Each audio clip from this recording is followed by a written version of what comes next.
مجھے یاد نہیں پڑتا کوئی ایک دن ایسا گزرا ہو جس میں امی ابو یاد نہ آئے. جس کے پاس ہیں پھر کیوں نہیں ان کی خدمت کرتے؟ یہ چلے جائیں گے تو پھر ملنے کے لیے قبرستان جانا پڑے گا, پھر قبر پر جا کر ان سے باتیں کرنی پڑیں گی, لیکن جواب نہیں آئے گا. تمہارے پاس ایک رحمت کا سائبان ہے. اب تو سائنس بھی یہ کہتی ہے 5-6 سال کا بچہ اور 60 سال کا بوڑھا یہ برابر ہوتا ہے.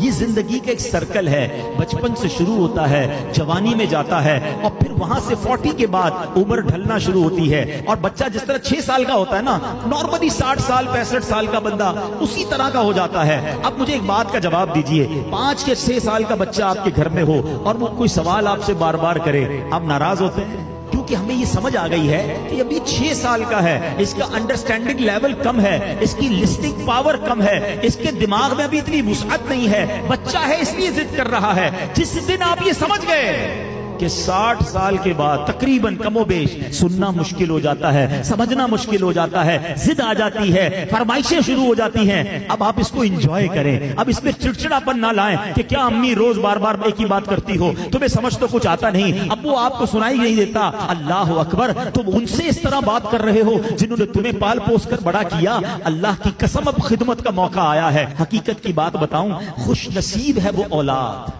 جس کو ماں باپ بڑھاپے میں ملے. ارے کئی ایسے ہیں جو ماں باپ کو بڑھاپے سے پہلے ہی کھو بیٹھے ہیں, اور خوش نصیب ہے وہ اولاد جس کو ماں باپ نے خدمت کا موقع دیا.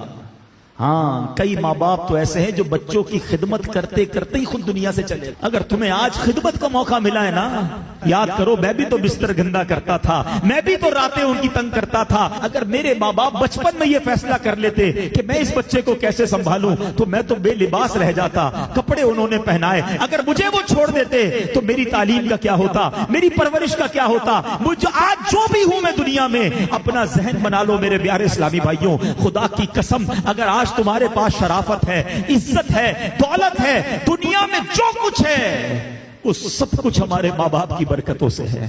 ہم کچھ بھی نہ ہوتے اگر ماں باپ ہمارا ہاتھ نہ پکڑتے ہیں.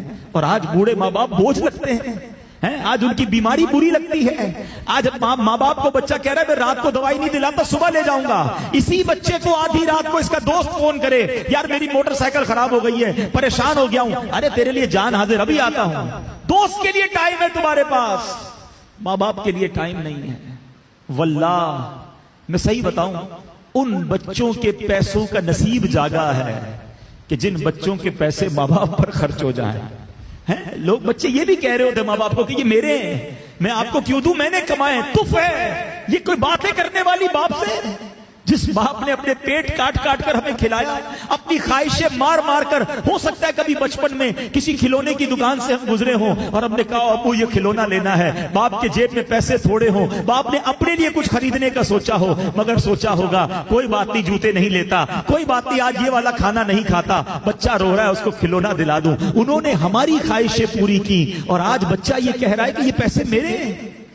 یقین کرو تمہارے پیسوں کا نصیب جاگا ہے اگر کسی طرح تمہارے ماں باپ پر تمہارے پیسے خرچ ہو جائیں. اس سے اچھا میرے پیسوں کا اس سے اچھا مصرف کیا ہے کہ یہ پیسہ ماں باپ کی خدمت میں خرچ ہو جائے.